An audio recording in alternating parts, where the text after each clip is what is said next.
friends எல்லாருக்கும் வணக்கம். Welcome to Sai Kavin kitchen. நம்ம சேனலை வரைக்கும் சப்ஸ்கிரைப் பண்ணனா மறக்காம சப்ஸ்கிரைப் பண்ணிக்கோங்க. and கூடவே இருக்க பெல் பட்டனை கிளிக் பண்ணி ஆல்ங்கிற ஆப்ஷனையும் செலக்ட் பண்ணிக்கோங்க.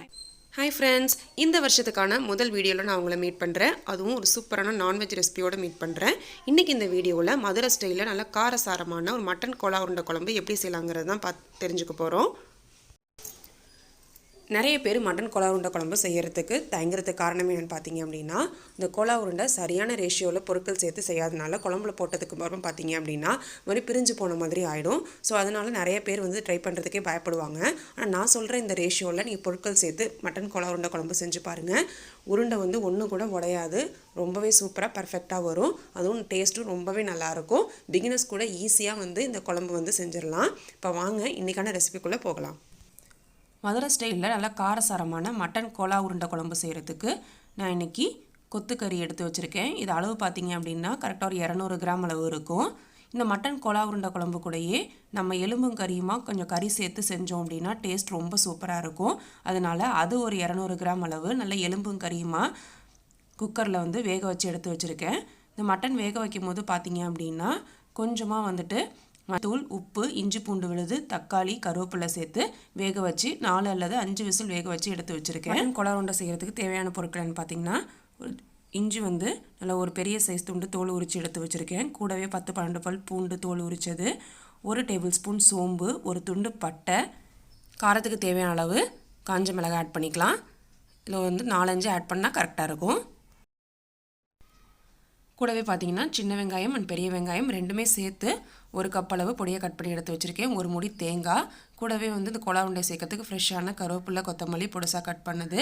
அண்ட் இது கூட பாண்டிங்காக சேர்க்குறதுக்கு ஒரு 1.25 கப் அளவு பொட்டுக்கடலை எடுத்து வச்சுருக்கேன். அடுத்ததாக பார்த்திங்கன்னா மிக்ஸி ஜாரில் நம்ம எடுத்து வச்ச பொட்டுக்கடலை ஆட் பண்ணிக்கலாம். இந்த கோலா உருண்டை குழம்புல போட்டதும் கரைஞ்சி போகிறதுக்கு மேஜரான காரணம் என்னென்னு பார்த்தீங்கன்னா, இப்போ நம்ம சேர்க்குற சாமான்களில் சரியான அளவில் சேர்க்காமல் இருந்திங்கன்னா தான் குழம்புல போட்டதுக்கப்புறம் கரையும். நான் சொல்கிற இந்த அளவில் சேர்த்து மதுரை ஸ்டைலில் இந்த கோலா உருண்டை குழம்பு செஞ்சு பாருங்கள். கொஞ்சம் கூட கரையாது, வெடிக்காது, குழம்புல போட்டதுக்கப்புறமா அப்படியே இருக்கும். கூடவே பார்த்திங்கன்னா எடுத்து வச்ச பட்டை ஆட் பண்ணிக்கலாம். சோம்பு,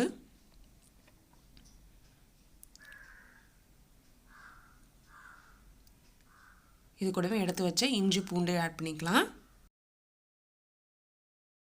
இப்போ லாஸ்ட்டாக இது கூட வரமிளகாய் ஆட் பண்ணிக்கலாம். இது கொஞ்சம் காரம் ஜாஸ்தியாக இருக்குங்கிறதுனால 4 வரமிளகாய் மட்டும் ஆட் பண்ணிக்கிறேன்.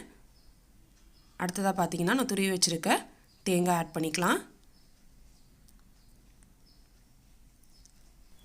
இது கூட ஒரு கொத்து கருவேப்பிலை, தேவையான அளவு கல் உப்பு சேர்த்து தண்ணி சேர்க்காமல் ஓரளவு குறப்பாக அரைச்சி எடுத்துகிட்டு வந்துடுங்க.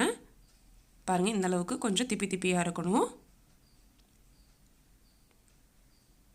இப்போ நம்ம அரைச்சி வச்சுருக்க இந்த தேங்காய், சோம்பு இதெல்லாம் கூட நம்ம ஆல்ரெடி க்ளீன் பண்ணி எடுத்து வச்சுருக்க கொத்துக்கறியும் ஆட் பண்ணிக்கலாம். இப்போ இது கூட ஒரு 1/2 ஸ்பூன்லேருந்து 3/4 ஸ்பூன் அளவு மஞ்சத்தூள் ஆட் பண்ணிக்கோங்க. இப்போ லாஸ்ட்டாக இது கூட நம்ம கட் பண்ணி எடுத்து வச்சுருந்தோம் இல்லையா, சின்ன வெங்காயம் அண்ட் பெரிய வெங்காயம் ரெண்டுமே சேர்ந்ததுலேருந்து ஒரு கைப்பிடி அளவு ஆட் பண்ணிக்கோங்க. ஆட் பண்ணி இதை நல்லா இந்த மாதிரி மையை அரைச்சி எடுத்துகிட்டு வந்துடுங்க. தண்ணி சேர்க்காமல் அரைச்சிக்கோங்க. பாருங்கள், இந்த அளவுக்கு இருக்கணும். இதுதான் கோலா உருண்டைக்கான கரெக்டான பதம். உப்பு கம்மியாக இருந்ததுனால நான் கொஞ்சம் டேபிள் சால்ட் ஆட் பண்ணிக்கிறேன். இது கூடவே பொடியாக கட் பண்ண கருவேப்பிலை, கொத்தமல்லி இலைகள் ஆட் பண்ணிக்கலாம். நல்லா வாசனையாக இருக்கும். நீங்கள் எந்த அளவுக்கு ஃப்ரெஷ்ஷான கருவேப்பிலை, கொத்தமல்லி நிறையா ஆட் பண்ணுறீங்களோ அந்தளவுக்கு கோலா உருண்டை நல்லா வாசனையாக இருக்கும். இப்போ நம்ம அதில் ஆட் பண்ணியிருக்க சாமான்கள் எல்லாமே கரெக்டான அளவில் இருக்கிறதுனால நீங்கள் நல்லா அரைச்சதுக்கப்புறம் எடுத்து பார்த்தீங்கன்னாவே தெரியும் அந்த கோலா உருண்டைக்கான பதம் கரெக்டாக இருக்கும். இப்போ எல்லாத்தையும் சேர்த்து நல்லா கைகளால் பிசைஞ்சு விட்டுருங்க. இப்போ இதுலேருந்து சின்ன சின்ன கோலா உருண்டைகள்லாம் பிடிக்க ஆரம்பிச்சிடலாம். அதுக்கு கொஞ்சமாக தேங்காய் எண்ணெயை உள்ளங்கையில் நல்லா அப்ளை பண்ணிவிட்டு உங்களுக்கு எந்த சைஸில் உருண்டை வேணுமோ அந்த அளவுக்கு வெடிப்பு இல்லாமல் நல்லா 2 கைகளாலையும் நல்லா அழுத்தி உருட்டினீங்க அப்படின்னா உங்களுக்கு அழகாக பாலாக வரும். எண்ணெய் தேய்ச்சிக்கிட்டீங்க அப்படின்னா உங்களுக்கு விரிசல் விடாமல் இருக்கும். உங்களுக்கு உருண்டை பிடிக்கிறதுக்கும் கரெக்டாக இருக்கும். இப்போ இதே மாதிரி எல்லா உருண்டைகளையும் ரெடி பண்ணி எடுத்துகிட்டு வச்சிடலாம். இப்போ குழம்பு தாளிக்க ஸ்டார்ட் பண்ணிடலாம். ஸ்டவ் ஆன் பண்ணிவிட்டு ஒரு கடாயில் தேவையான அளவு எண்ணெய் சேர்த்துக்கோங்க.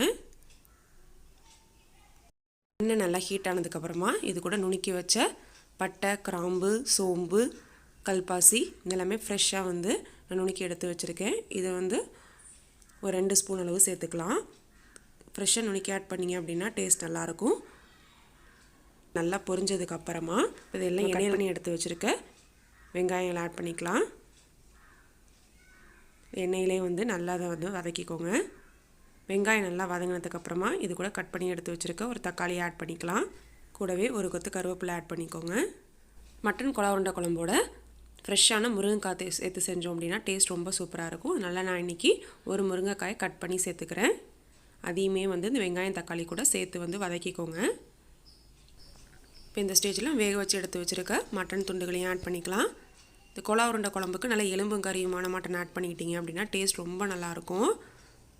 வாசனை நல்லா கமகமன்னு இருக்கும். சில பேர் பார்த்தீங்க அப்படின்னா வெறும் கொலா உருண்டை மட்டும் செஞ்சு போடுவாங்க. அந்த மாதிரி செய்கிறத விட இந்த மாதிரி காய் கறியெலாம் சேர்த்து செஞ்சிங்க அப்படின்னா ரொம்ப டேஸ்ட்டாக இருக்கும்.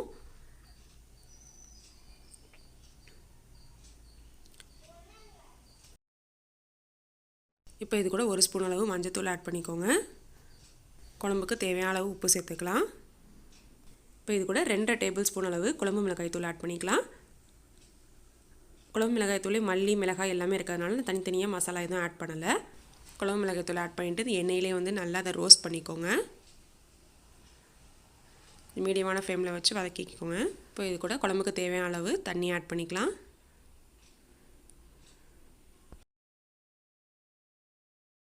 இப்போ காயெல்லாம் நல்லா வேகட்டும். மூடி போட்டு மிதமான தீயில் வேக வச்சுட்டு வந்துடலாம். பாருங்கள் குழம்பு நல்லா கொதி வந்துருச்சு. முருங்கைக்காலாம் அரைப்பதமாக நல்லா வெந்திருக்கு. கொலா உருண்டை குழம்புக்கான தேங்காய் விழுது ரெடி பண்ணிட்டு வந்துடலாம். அதுக்கு ஒரு முடி தேங்காய் கூட 1 ஸ்பூன் சோம்பு 1 ஸ்பூன் கசகசா சேர்த்து நல்லா நைஸாக அரைச்சி எடுத்துகிட்டு வந்துடுங்க. இப்போ இந்த தேங்காய் விழுதை கொதிச்சிட்டு இருக்க இந்த குழம்புல ஆட் பண்ணிக்கலாம். இப்போ மிக்ஸி ஜாரில் கொஞ்சமாக தண்ணி சேர்த்து அதையும் இந்த குழம்போடு ஆட் பண்ணி கலந்து விட்டுருங்க. குழம்பு திக்னஸ் தகுந்த மாதிரி குழம்பு அளவுக்கு தகுந்த மாதிரி தேங்காய் ஆட் பண்ணிக்கோங்க.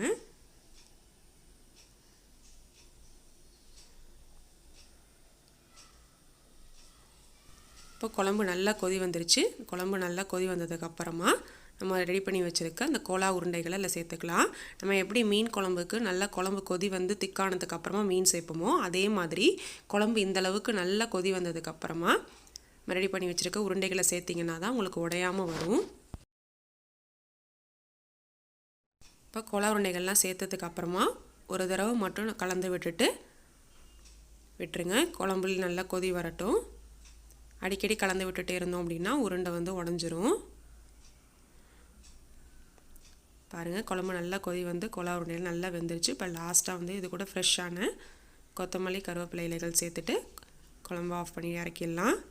ரொம்பவே டேஸ்டான காரசாரமான மதுரை ஸ்டைலில் மட்டன் கொலா உருண்டை குழம்பு இப்போ ரெடி ஆகிடுச்சு. சூடான சாதத்தோட இந்த மாதிரி மட்டன் கொலா உருண்டை குழம்பு செஞ்சு ட்ரை பண்ணி பாருங்கள். ட்ரை பண்ணி பார்த்துட்டு எப்படி இருந்துச்சுன்னு மறக்காமல் கமெண்ட் செக்ஷனில் கமெண்ட் பண்ணுங்கள்.